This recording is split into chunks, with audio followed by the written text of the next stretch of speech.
Baik, bismillahirrahmanirrahim. Assalamualaikum warahmatullahi wabarakatuh. Innal hamdalillah nahmaduhu wa nasta'inuhu wa nastaghfiruh wa na'udzu billahi min shururi anfusina wa min sayyiati a'malina. Man yahdihillahu fala mudilla lahu wa man yudlil fala hadiya lahu. أشهد أن لا إله إلا الله وحده لا شريك له وأشهد أن محمدا عبده ورسوله اللهم صل وسلم على نبينا محمد وعلى آله وأصحابه ومن تبعهم بإحسان إلى يوم الدين أما بعد إخوة الإيمان rahimani wa rahimakumullah. Alhamdulillah, pada kesempatan sore hari ini, hari Rabu 24 Rajab 1444 Hijriah yang bertepatan dengan tanggal 15 Februari 2023, kita bisa bertemu kembali dalam kajian rutin kita, yaitu membahas kitab prinsip akidah Ahlus Sunnah wal Jamaah karya Ustadzuna Al-Fadil Al-Ustadz Yazid bin Abdul Qadir Jawad hafizahullah ta'ala. Ya, semoga Allah Azza wa Jalla berikan kepada kita ilmu yang bermanfaat. Amin amin ya rabbal alamin. Salawat serta salam semoga senantiasa tercurahkan kepada Nabi kita yang mulia Muhammad sallallahu alaihi wasallam, dan juga kepada keluarganya, sahabat-sahabatnya, dan orang-orang yang mengikuti beliau dengan baik, ya, mengikuti sunnah-sunnahnya, ya, ajarannya dan syariatnya sampai tegak hari kiamat kelak. Ikhwati fillah rahimani wa rahimakumullah. Pada kesempatan pekan yang lalu kita sudah sampai pada prinsip yang ke-64 dari prinsip-prinsip akidah Ahlussunnah wal Jamaah, yang mana di pertemuan sebelumnya kita telah berbicara tentang tawassul, ya. Tawassul, bahwasanya di sana tawassul terbagi menjadi tiga. Ada tawassul yang disunahkan atau disyariatkan, ada tawassul yang bid'ah, dan ada tawassul yang syirkiyah, ya. Yang khulasohnya atau intinya adalah bahwasanya tawassul yang disyariatkan atau tawassul yang sunnah atau disunahkan ini hanya mencakup tiga hal: tawassul dengan nama-nama dan sifat-sifat Allah, yang kedua tawassul dengan amal saleh, dan yang ketiga tawassul dengan doa orang saleh yang masih hidup, ya. Hanya itu saja tawassul yang disyariatkan oleh Rasulullah SAW, oleh Allah Azza wa Jalla dan Rasulnya SAW, ya. Adapun yang lainnya maka adalah tawassul yang tidak disyariatkan. Kemudian kita juga telah berbicara sebelumnya tentang larangan memakai gelang, ya, kalung, benang atau yang sejenisnya untuk mengusir atau menangkal bahaya, ya. Ahlussunnah wal Jamaah meyakini bahwa yang memberikan manfaat dan menolak madarat hanyalah Allah Subhanahu wa taala. Tidak boleh seorang muslim atau seorang mukmin, ya, menggantungkan atau bertawakal kepada selain Allah atau mengambil sebab-sebab yang tidak disyariatkan oleh Allah Subhanahu wa taala, meskipun dengan dalih ikhtiar atau mengambil sebab. Karena Islam tidak membebaskan kepada umatnya untuk mengambil sebab semau mereka, tapi di sana ada sebab-sebab yang telah disyariatkan oleh Allah Subhanahu wa taala, ya. Kemudian kita juga telah berbicara tentang ruqyah, ya, ruqyah. Bahwasanya ruqyah terbagi menjadi dua, ada ruqyah yang syar'i, ada ruqyah yang syirki, ya, atau yang terlarang, ya. Ruqyah yang syar'i yaitu ruqyah yang terlepas dari kesyirikan-kesyirikan, yang menggunakan kalamullah, Al-Quran, dan juga hadis-hadis Nabi sallallahu alaihi wasallam, ya.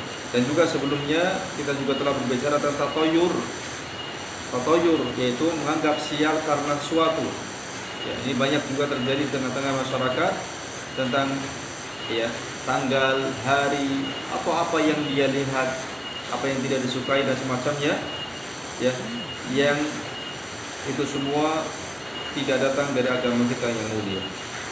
Tapi ikhwatal iman rahimani wa rahimakumullah, kita akan masuk pada pembahasan prinsip akidah Ahlussunnah wal Jamaah yang ke-65 pada kesempatan hari ini, ya, yaitu masalah tabarruk, ya, atau mencari berkah, atau dalam bahasa, ya, umumnya orang mengatakan dengan ngalap berkah, ya, thalabul barakah. Tabarruk artinya thalabul barakah, mencari keberkahan. Tentu keberkahan adalah sesuatu yang, ya, semua dari kita, ya, mengharapkannya, menginginkannya. Tapi Islam telah memberikan batasan-batasan atau telah memberikan cara-cara bagaimana mencari keberkahan yang disyariatkan. Bagaimana mencari keberkahan dari Allah Subhanahu wa taala. Ya. Tidak boleh kita menempuh cara atau jalan tabarruk atau mencari berkah dengan sesuatu yang tidak disyariatkan. Ya. Ahlussunnah wal Jamaah meyakini bahwasanya keberkahan hanyalah berasal dari Allah Subhanahu wa taala. Namun Allah Subhanahu wa taala mengkhususkan sebagian berkahnya kepada seorang hamba atau makhluk tertentu yang dia kehendaki. Berkah artinya kebaikan yang banyak atau kebaikan yang tetap dan bertambah. Jadi tabarruk artinya thalabul barakah. Adapun al-barakah adalah ziyadatul khair wa subutihi, bertambahnya kebaikan dan menetapnya kebaikan pada hal tersebut, ya. Artinya ketika kita mendoakan keberkahan kepada seorang, misalnya semoga Allah memberkahimu, maka artinya semoga Allah menambahkan kebaikan pada dirimu dan menetapkan kebaikan tersebut dan menambahkannya, ya. Semoga Allah memberkahimu pada hartamu, semoga Allah memberkahimu pada anak-anakmu. Artinya semoga Allah Azza wa Jalla memberikan kebaikan pada itu semua dan menetapkan kebaikan-kebaikan tersebut, ya. Seseorang atau suatu makhluk atau benda tidak boleh dinyatakan mempunyai berkah kecuali berdasarkan dalil. Nah, jadi terkadang Allah Azza wa Jalla memberikan keberkahan itu pada sebagian makhluknya, tapi ini harus sesuai dengan dalil, ya, sesuai dengan apa yang Allah beritakan. Ya, tidak boleh kita mengatakan kepada sesuatu di situ ada keberkahan atau dengan cara ini akan mendapatkan keberkahan dari Allah, sedangkan Allah Azza wa Jalla tidak menjelaskan, tidak ada dalilnya, ya. Jadi seseorang atau sesuatu makhluk atau benda tidak boleh dinyatakan mempunyai berkah kecuali berdasarkan dalil, ya, yaitu di Al-Quran maupun sunnah yang sahih. Ini kaidah, ya, kaidah, ya.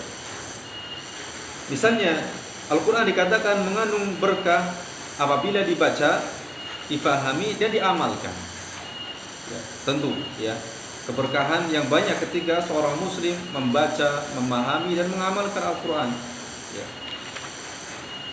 Ada juga yang berkaitan dengan waktu, ya. Jadi keberkahan itu ada yang secara umum adalah amal saleh, amal ibadah yang kita lakukan untuk Allah Subhanahu wa taala, atau amal saleh yang kita lakukan, ya, itu di situ mengandung keberkahan.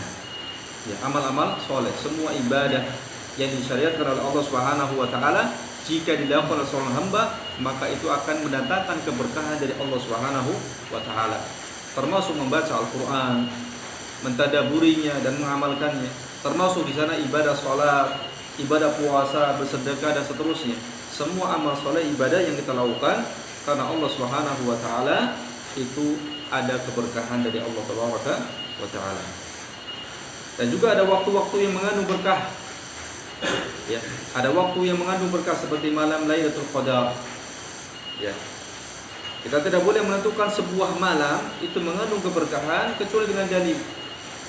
Ya. Malam yang disebutkan Di sana ada keberkahan, yaitu malam Lailatul Qadar. Ya, malam Lailatul Qadar. Ya. Maka tabaruk dengan Lailatul Qadar, yaitu dengan melaksanakan ibadah pada 10 malam terakhir pada bulan Ramadan dengan ibadah yang sesuai dengan sunnah-sunnah Nabi Shallallahu Alaihi Wasallam itu disyariatkan. Ya. Jadi pada 10 hari terakhir di bulan Ramadan, ya ketika ya pada saat itu adalah waktu-waktu atau waktu yang disampaikan Rasulullah akan turunnya malam Lailatul Qadar, maka disitulah kita bisa tabarruk atau mencari keberkahan. Ini berkaitan dengan waktu. Ya. Selain itu juga tentunya ada selain malam Lailatul Qadar berkaitan dengan waktu. Ya. Misalnya waktu hari Jumat, ya ini juga ya adalah hari yang diberkahi, ya hari Jumat Sayyidul Ayyam. Ya. Kemudian ada juga tabaruk dengan tempat, ya dengan tempat, ya seperti Masjidil Haram, Masjid Nabawi, ya Masjid Aqsa, yaitu tabaruknya dengan apa? Apakah dengan kita mengusap-usap tiangnya, mengusap-usap dindingnya? Tidak, ya. Tabaruk di tempat-tempat tersebut atau di 3 masjid tersebut adalah dengan cara melaksanakan ibadah di dalamnya yang sesuai dengan sunnah Nabi Sallallahu Alaihi Wasallam. Ya. Dan juga masjid-masjid yang lainnya, ya semua masjid di dalamnya ada keberkahan. Ya, semua masjid di dalamnya ada keberkahan. Maka ketika kita seorang muslim berangkat untuk sholat misalnya, ya ibadah di situ di masjid tersebut atau di musala tersebut, maka ya akan turun kepadanya keberkahan Allah Subhanahu wa taala. Kemudian juga ada yang benda, ya, benda yang ada berkahnya seperti air Zam-Zam, ya. Air Zam-Zam, atau bisa juga minyak zaitun. Minyak zaitun itu adalah minyak yang diberkahi, ya, minyak zaitun, ya. Atau amal yang ada berkahnya, yaitu setiap amal soleh yang dikerjakan dengan ikhlas dan ittiba' kepada Nabi Sallallahu Alaihi Wasallam. Jadi keberkahan di sini ada yang berupa tempat, ada yang berupa waktu, ada yang berupa benda, ya. Ada juga yang berupa apa tadi? Apa?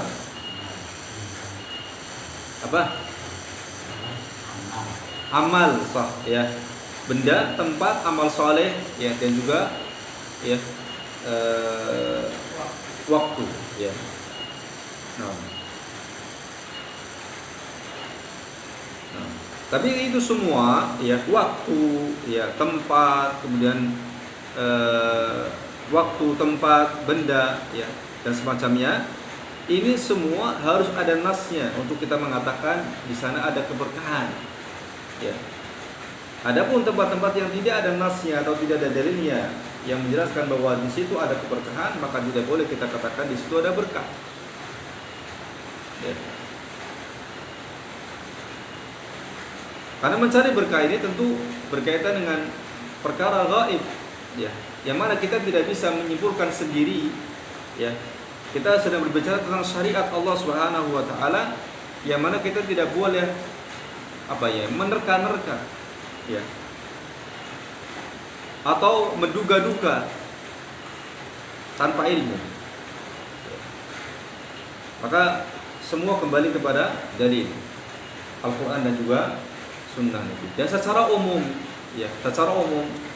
berbicara tentang agama Allah Subhanahu wa taala ini harus kembali kepada dalil Al-Quran dan Sunnah. Dan Allah Azza wa Jalla telah menjaga agama ini, ya, telah berjanji untuk menjaga agama ini sampai tegaknya hari kiamat agar tetap seperti halnya ketika dibawa oleh Rasulullah sallallahu alaihi wasallam. Wa inna nazzalna dzikra wa inna lahu lahafizun. Sesungguhnya kamilah yang telah menurunkan az-dzikra yaitu Al-Quran, dan kami pula yang akan menjaganya.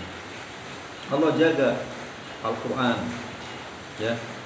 Dan Allah di antara bentuk penjagaannya terhadap Al-Quran adalah dengan menjaga penjelasnya yaitu sunnah Nabi Sallallahu Alaihi wasallam. Makanya Allah Azza wa Jalla berikan kepada para ulama terdahulu untuk meneliti, untuk memisahkan mana hadis yang sahih, mana hadis yang dhaif, mana hadis yang maudhu, dalam rangka untuk menjaga agama ini. Ya. Karena ketika muncul di sana berbagai macam kelompok yang menyimpang, ya, yang keluar dari petunjuk Rasulullah SAW, maka di sana banyak orang-orang yang membuat hadis-hadis palsu, khususnya dari kalangan Syiah, ya, Syiah Rafidah ataupun yang lainnya. Ya.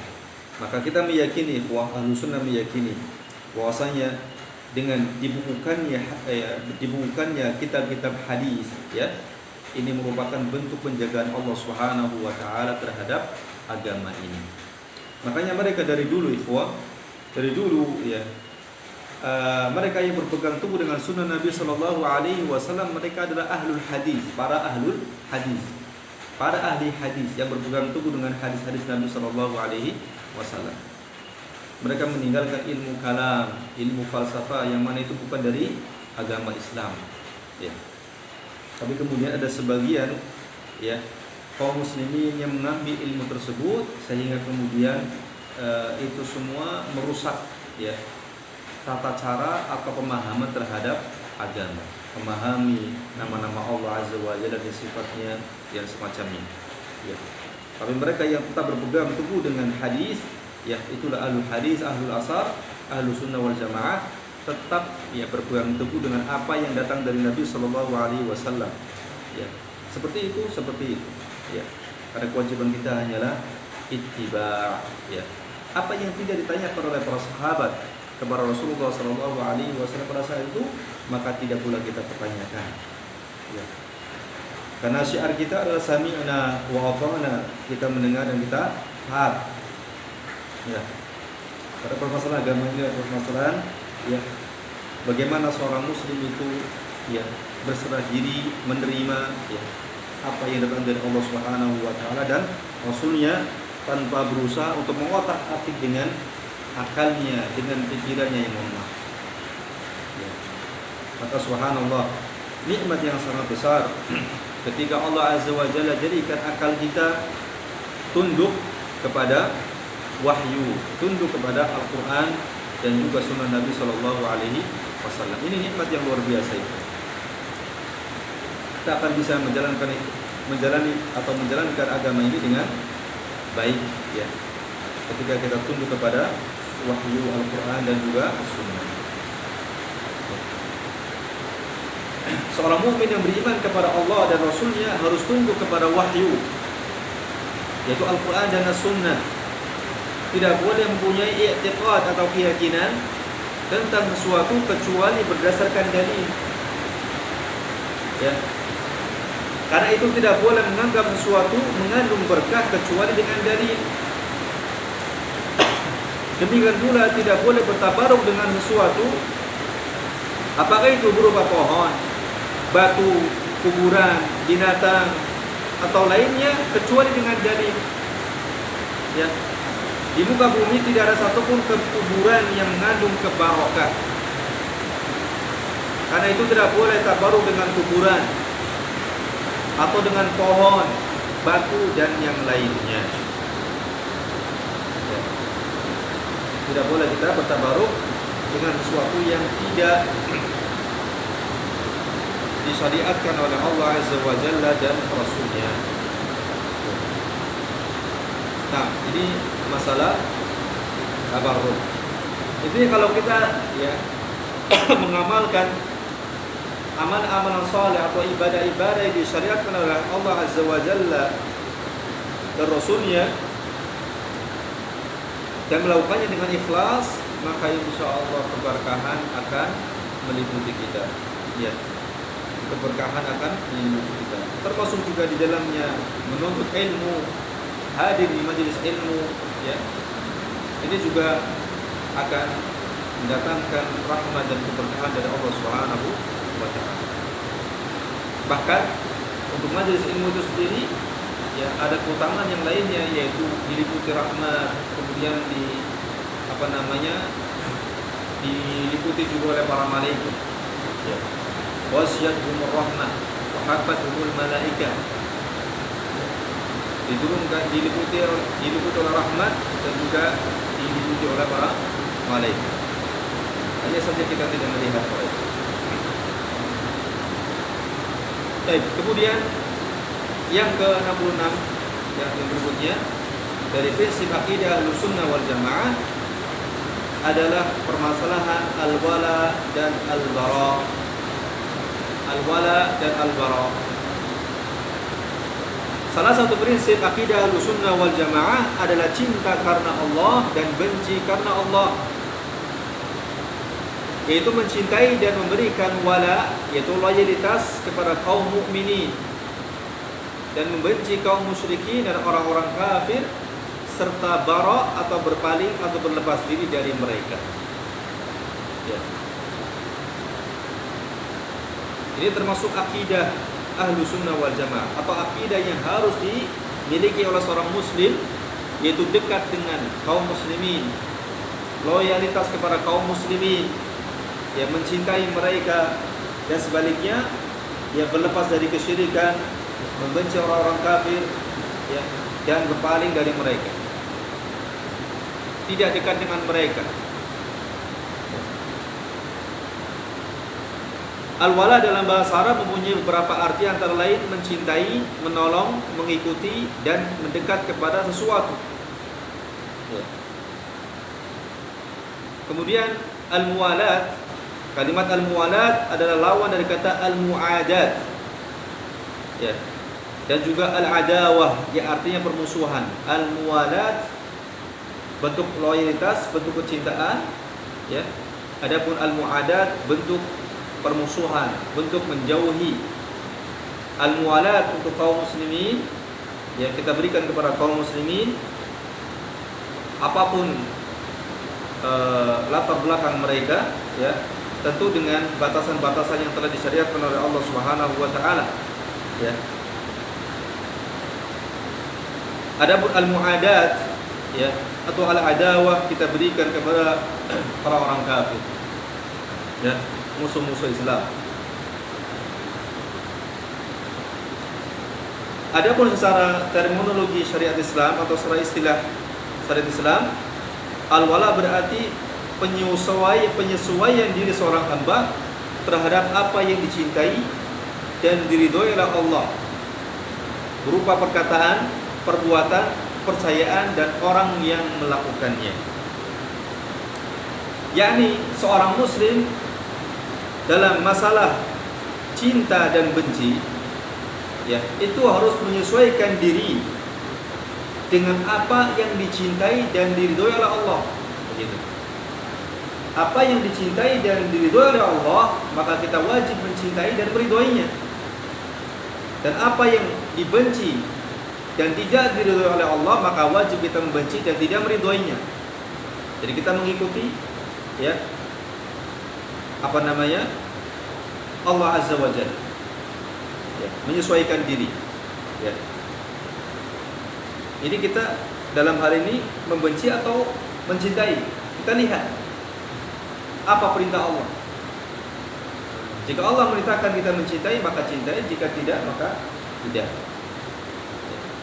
Namanya juga seorang hamba, ikhwah. Namanya juga hamba. Namanya hamba berarti mengikuti apa? Mengikuti tuannya. Kita semua adalah hamba Allah, maka kita wajib mengikuti Allah Azza wa Jalla, mengikuti Rabb kita, ya, hamba Allah, ya. Baik berupa perkataan, perbuatan, kepercayaan, dan orang yang melakukannya, ya. Jadi ciri utama wali Allah adalah mencintai apa yang dicintai Allah dan membenci apa yang dibenci oleh Allah. Ia condong dan melakukan semua itu dengan penuh komitmen, dan mencintai orang yang dicintai Allah seperti seorang mukmin, serta membenci orang yang dibenci Allah seperti orang kafir.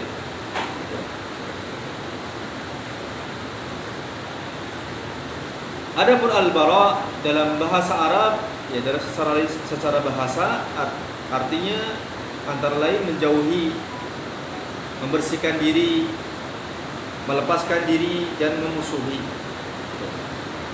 Dari kata bara'a, ya, bari'a, ya, Artinya membebaskan diri dari melaksanakan kewajibannya terhadap orang lain. Sebagaimana Allah berfirman, "Bara'akum minallahi wa rasulih." Inilah pernyataan pemutusan hubungan dari Allah dan Rasulnya.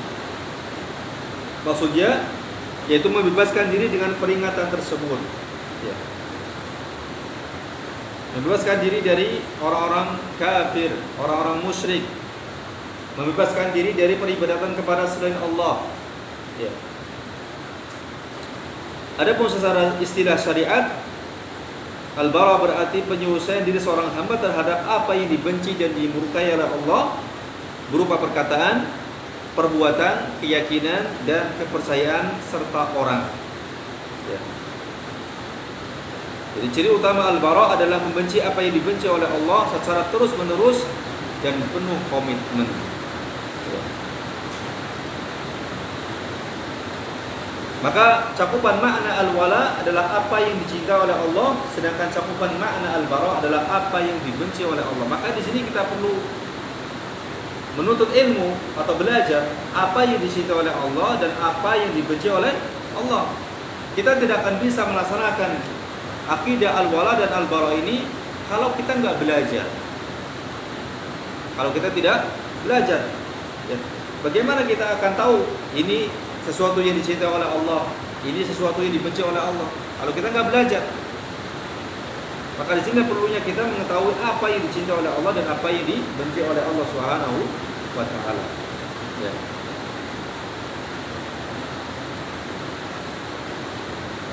Maka dengan demikian, makna al-wala dan al-bara adalah penyesuaian diri seorang hamba terhadap apa yang dicintai dan diridhoi oleh Allah, serta terhadap apa yang dibenci dan dimurkai oleh Allah dalam hal perkataan, perbuatan, kepercayaan dan orang. Ya. Ya. Dalam hal perkataan, misalnya perkataan apa yang dicintai oleh Allah, misalnya, ya. Tentu perkataan-perkataan yang baik, ya, perkataan-perkataan yang mengajak manusia kepada Allah. Ya. Ini berarti sesuatu yang dicintai oleh Allah, maka kita pun mengikuti. Ya, dan menjauhi semua perkataan-perkataan yang, ya, dibenci oleh Allah, misalnya perkataan-perkataan kufur, ya, perkataan-perkataan dusta, ya, sumpah dusta, perkataan-perkataan yang jorok, perkataan-perkataan yang jelek, ya, kasar dan semacamnya.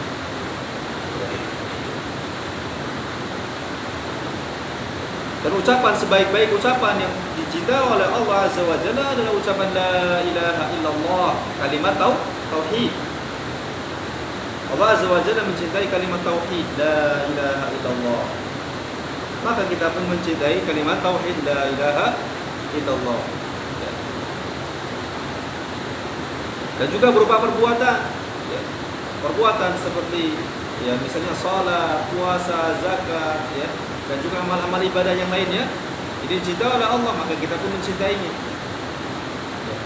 Menegakkan sunnah Nabi, ya, melaksanakan sunnah Nabi, ini perbuatan yang dicintai oleh Allah, maka kita pun mengamalkannya. Ya. Pun demikian dengan kepercayaan atau keyakinan yang dicintai oleh Allah, maka kita pun mencintainya. Misalnya keyakinan apa? Keyakinan tentang iman kepada akhirat, ya, adanya akhirat, adanya surga, adanya neraka, dan seterusnya. Ya. Dan juga sebaliknya kepercayaan yang tidak ada tuntunannya, maka kita membencinya, maka kita berpaling darinya. Dan juga orang, ya, Allah mencintai orang-orang yang beriman, maka kita pun mencintai orang-orang yang beriman. Dan Allah membenci orang-orang kafir, maka kita pun membenci orang-orang kafir. Ya. Al-wala dan al-bara merupakan bagian daripada ikatan iman yang paling kuat. Ya. Rasulullah SAW bersabda, "Awsaqu ural iman al-muwalatu fillah wal mu'adatu fillah." wal hubbu fillah wal bughdu fillah. Ikatan keimanan yang paling kuat adalah loyalitas yang kuat karena Allah dan permusuhan karena Allah. Mencintai karena Allah dan membenci karena Allah.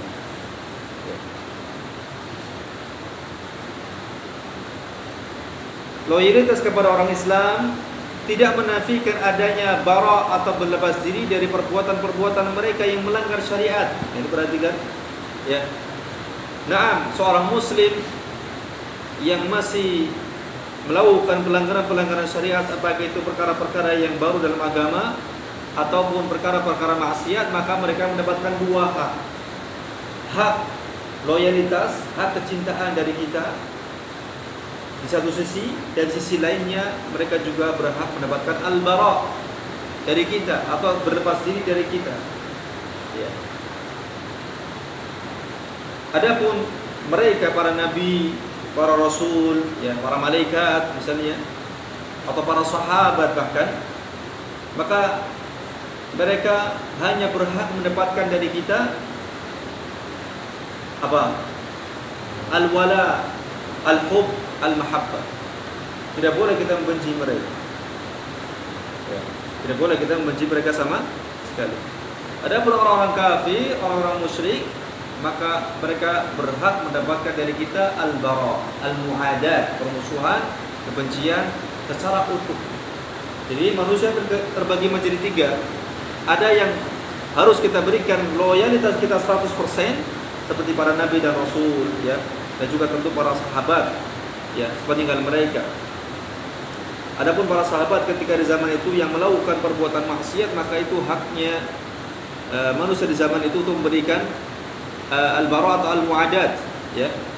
Karena seperti kisah Ma'iz bin Malik, ya, radhiyallahu anhu, ketika beliau mengaku berzina dan ingin disucikan, ya, ngaku sendiri di hadapan Rasulullah, kemudian akhirnya diterapkan kepadanya hukum rajam.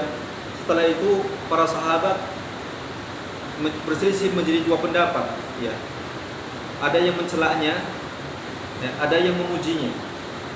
Ya, jadi masalahnya ketika itu, pada saat itu, ada pun kita, ya, para seluruh para sahabat tidak boleh kita membenci sama sekali, karena mereka adalah umat yang telah mendapatkan jaminan ampunan dari Allah Subhanahu wa taala, terlepas dari perbuatan maksiat yang mereka lakukan. Yang jelas mereka telah mendapatkan ampunan dari Allah Subhanahu wa taala. Nah, yang kedua, yang berhak mendapatkan loyalitas pada satu sisi, dan sisi lainnya mendapatkan muadat atau al-bara, ya, yaitu seorang muslim yang pelaku bid'ah atau seorang muslim pelaku maksiat, ya.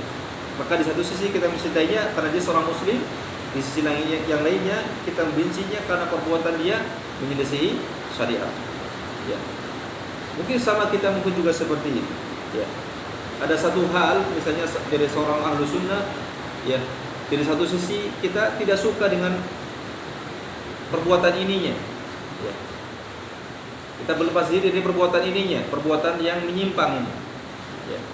Tapi di sisi lainnya kita mencintainya karena dia seorang muslim, ya. Nah, dan yang ketiga, yang berhak mendapatkan, ya, kebencian 100%, tidak boleh ada kecintaan sama sekali dalam hati kita, yaitu orang-orang kafir dan orang-orang musyrik. Ya. Tapi kebencian kita kepada orang kafir dan musyrik, ya, bukan berarti kemudian kita mendolimi mereka, ya, wah. Bukan kemudian kita berarti tidak bersikap adil kepada mereka, tidak. Tetap kita diberitakan oleh Allah Azza wa Jalla untuk bersikap adil kepada orang-orang kafir yang tidak memerangi kita, ya. Bersikap apa? Adil, memberikan hak mereka, tidak boleh mengganggu mereka, tidak boleh memerangi mereka, ya. Ya. Bahkan kita takut untuk menzalimi mereka, ya, tanpa hak, ya, tanpa hak, karena doa mereka akan sampai kepada Allah Azza wa Jalla, ya, sebagaimana Rasulullah mengatakan wattaqi da'watal mazlum, ya, wattaqi da'watal mazlum, hati-hatilah kamu terhadap doa orang yang dizalimi, ya. فإنه ليس بينه wa bainallahi hijab. Karena antara dia ya antara doa dia dengan Allah Azza wa Jalla tidak ada penghal. Ya. Meskipun itu dilakukan kepada orang kafir ataupun meskipun yang berdoa adalah orang kafir, jika kita menzaliminya maka Allah Azza wa Jalla berhak untuk mengijabah doa tersebut ya. Maka seorang ahlu sunnah sangat berhati-hati ya untuk berbuat zalim kepada manusia, apalagi kepada seorang muslim ya, apalagi kepada seorang muslim ya.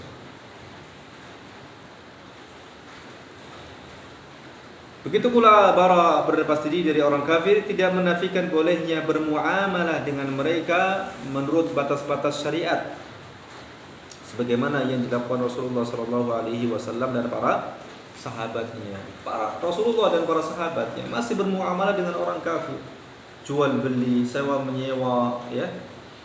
Rasulullah pernah menggadaikan baju perangnya kepada seorang Yahudi ya.